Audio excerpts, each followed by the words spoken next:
Wat is geloof? Nou, geloof staan sekerlik uiters sentraal in die boodskap van die Nuwe Testament. Geloof is beklemtoon en is 'n sentrale tema van die hervorming. En dit word vandag steeds gepredik en voorgehou as 'n sleutel tot saligheid, 'n sleutel tot verlossing, 'n sleutel tot redding, 'n sleutel wat toegang gee tot die genade van God in Christus Jesus ons Here. En dit word voorgehou as 'n sleutel tot baie ander goeders, dinge. Maar ek sou dink, as geloof so sentraal belangrik is in die Nuwe Testament, vir God, want hy wat na God gaan, moet glo dat hy is. Jy moet die evangelie glo om gered te word.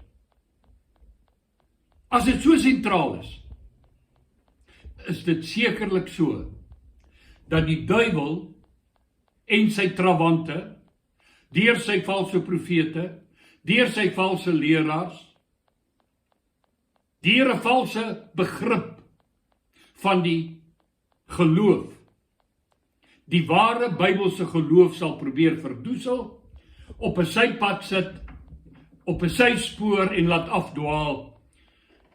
Ek lees daar in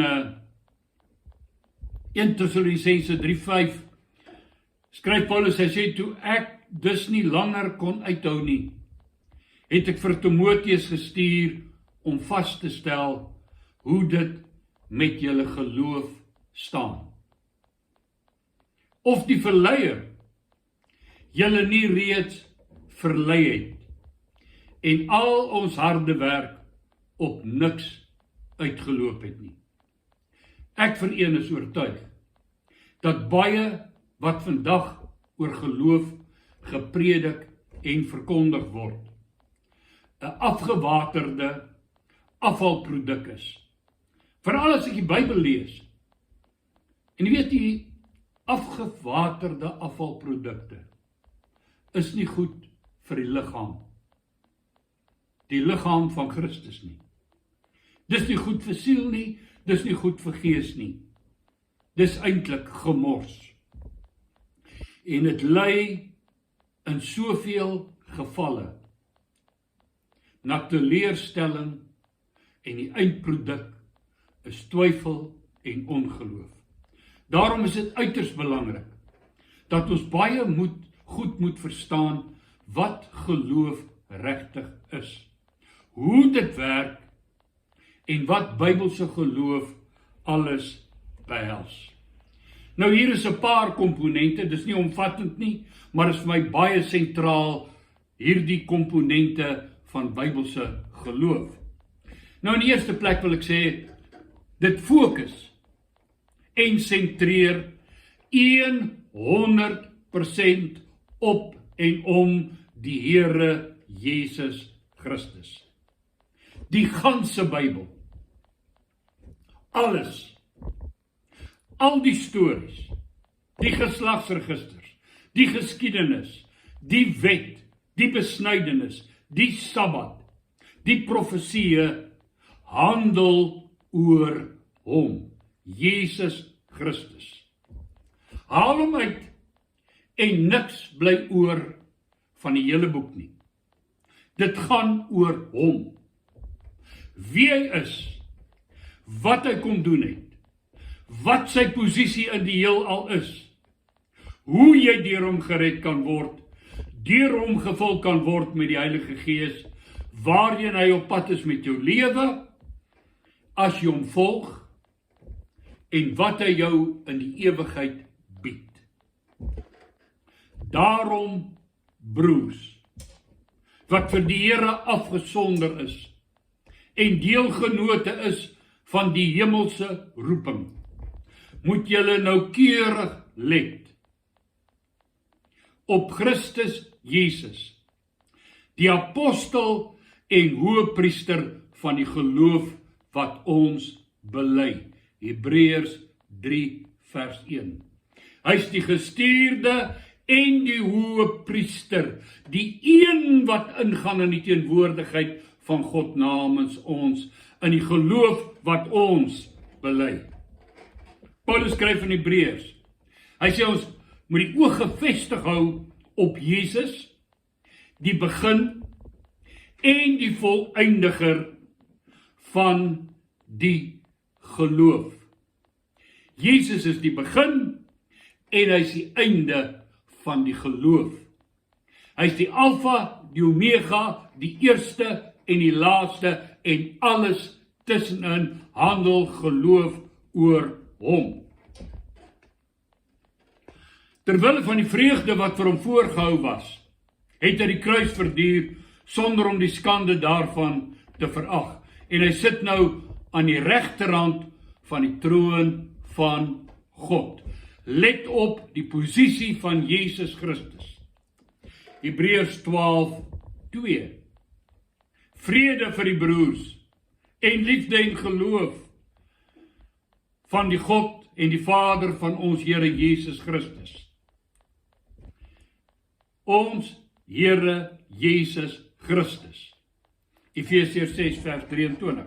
Hebreërs 3:1 sê, Crispus, die hoof van die sinagoge en sy hele huisgesin het tot geloof in die Here gekom. Verwysend na die Here Jesus Christus. Ook baie ander mense in Korinthe wat die boodskap gehoor het, het gelowig geword en is gedoop. Handelinge 18:8. As geloof in die Nuwe Testament genoem word, is dit nooit 'n begrip wat op sy eie staan nie. Dis nooit 'n los konsep of idee nie. Dit het nooit enige betekenis, behalwe dat geloof rus op geloof in God en die identiteit van die Here Jesus Christus nie. Dis altyd geloof in hom.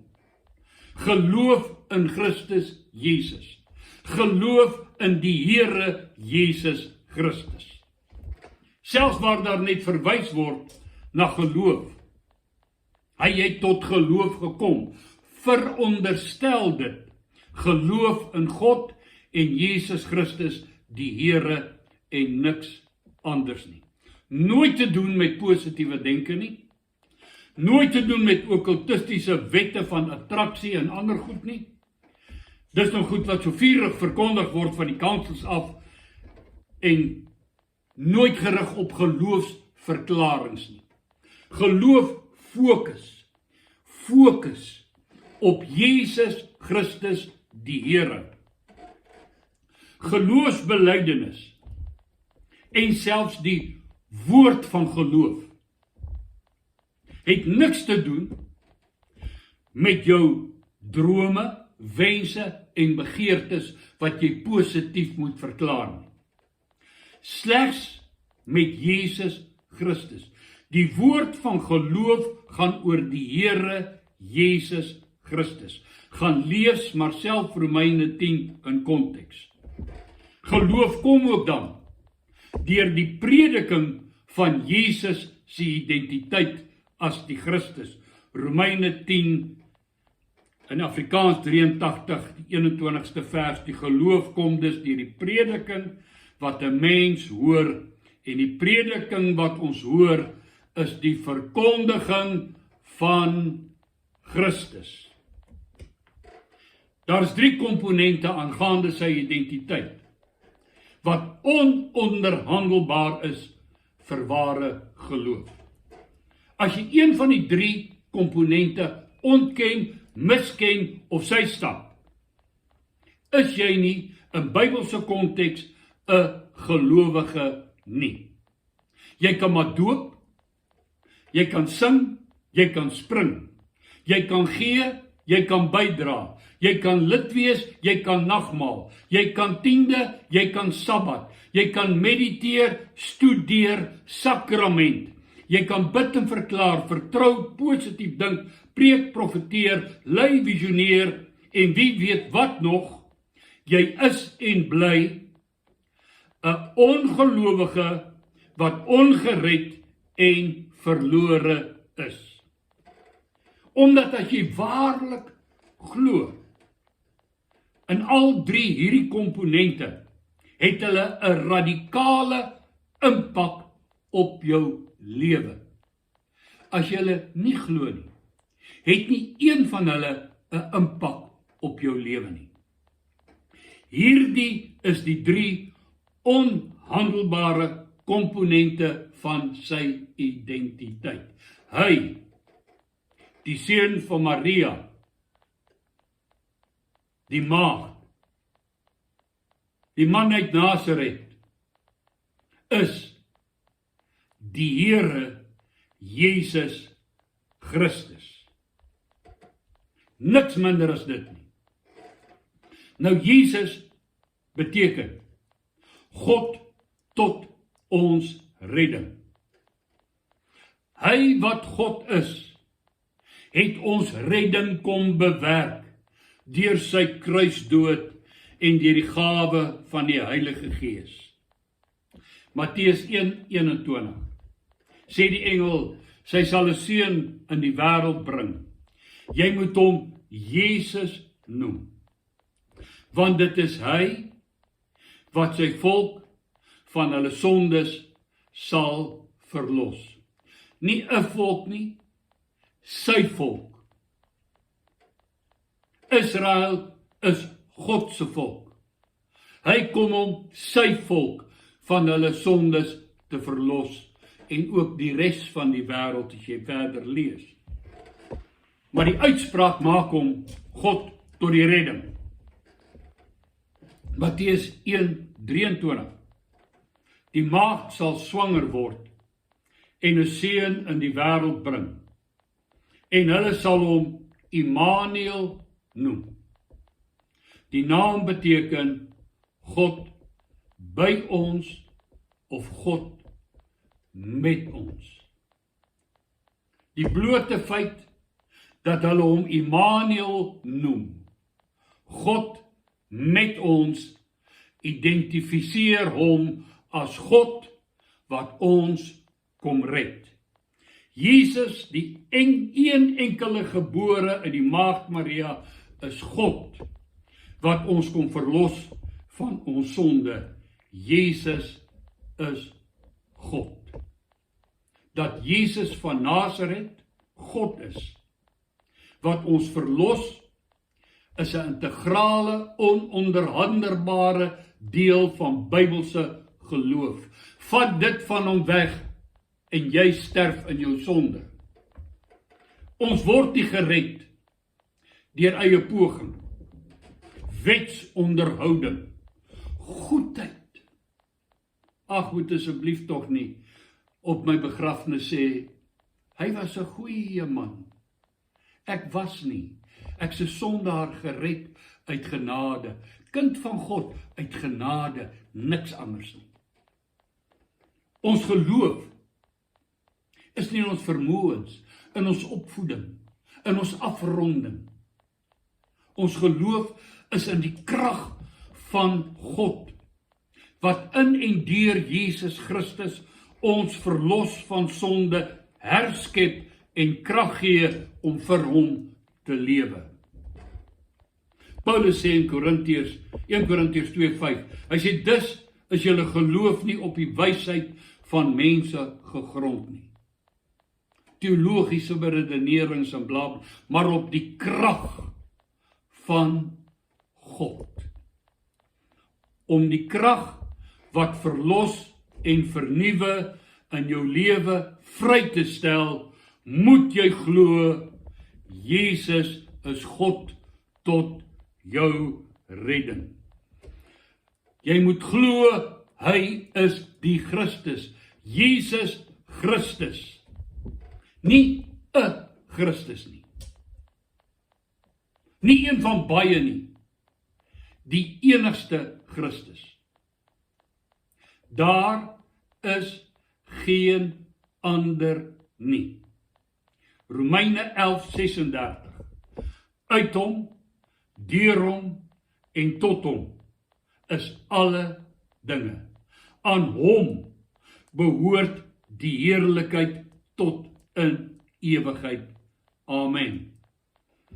Daar kom toe 'n wolk, 'n stem uit die wolk wat sê, dit is my seun, wat ek uitverkies het, luister na hom.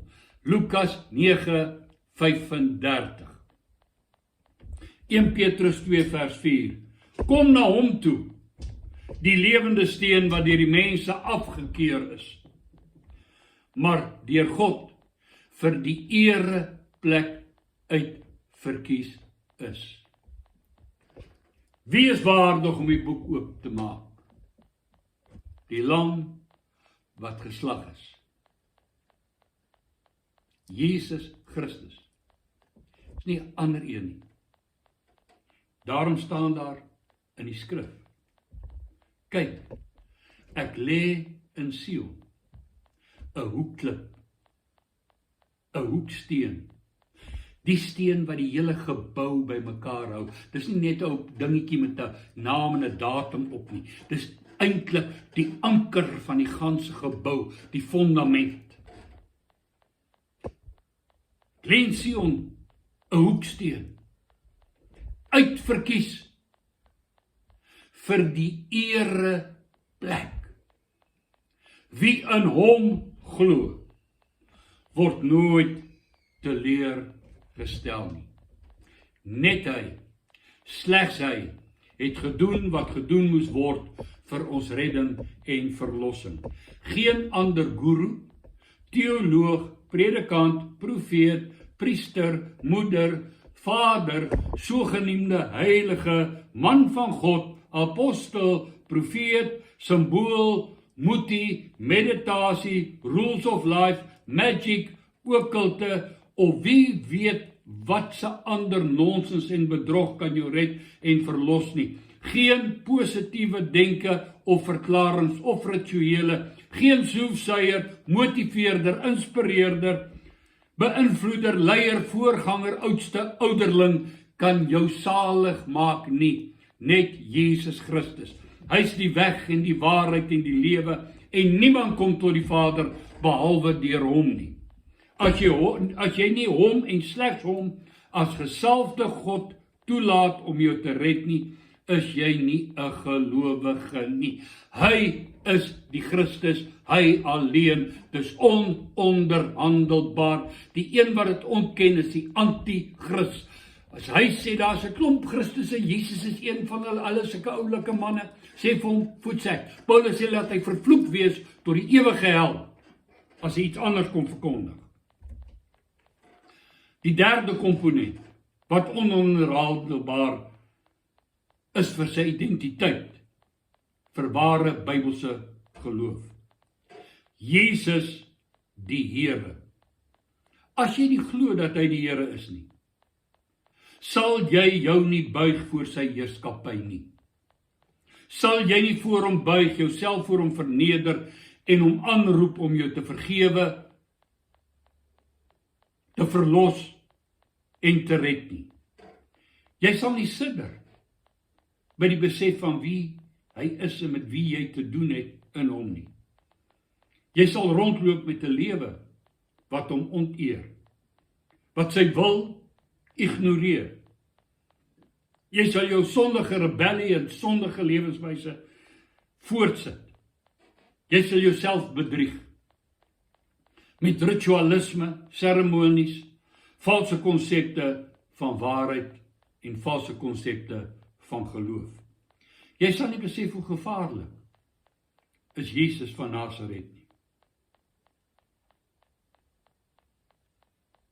Hy is, as jy nie die geleentheid wat hy jou bied, as Jesus Christus om verlos en gered te word nie, jou gevaarlikste teenstander. Want hy is die een wat in die oordeel oor jou gaan sit.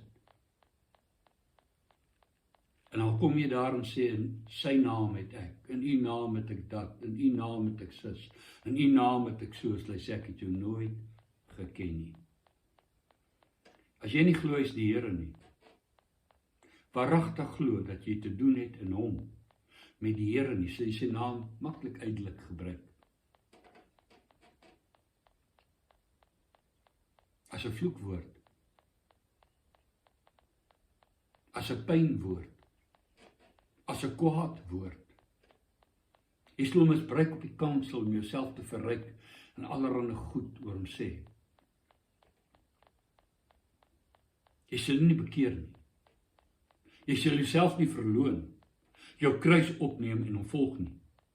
Jy sal hom intellektueel dalk Here, Here, maar nie doen wat hy sê nie.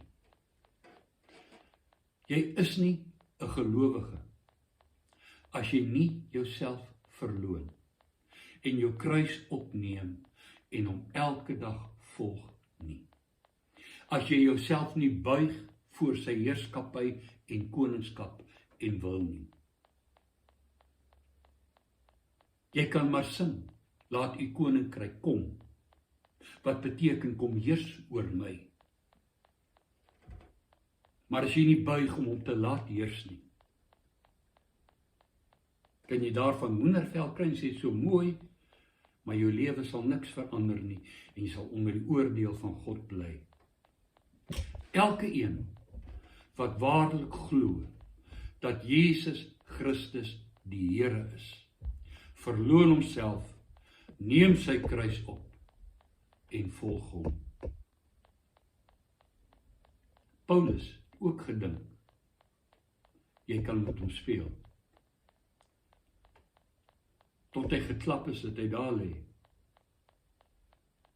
Interessant genoeg, hy het nie na Paulus gekom met mooi woordjies.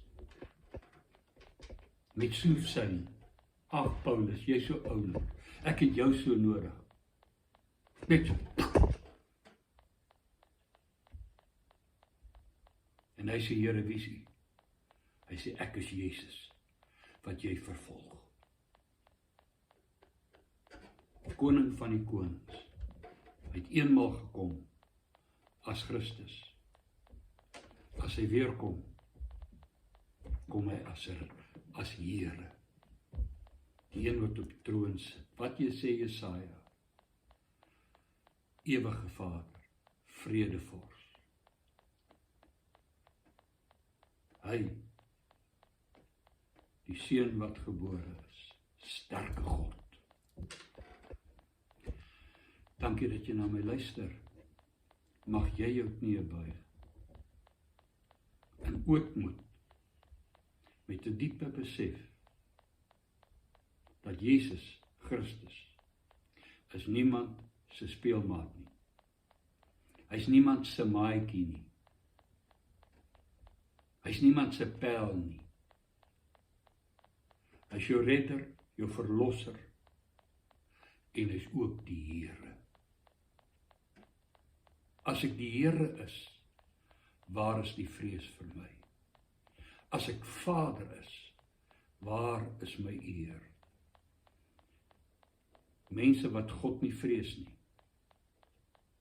weet nie wie hy is nie. Amen. Mooi loop.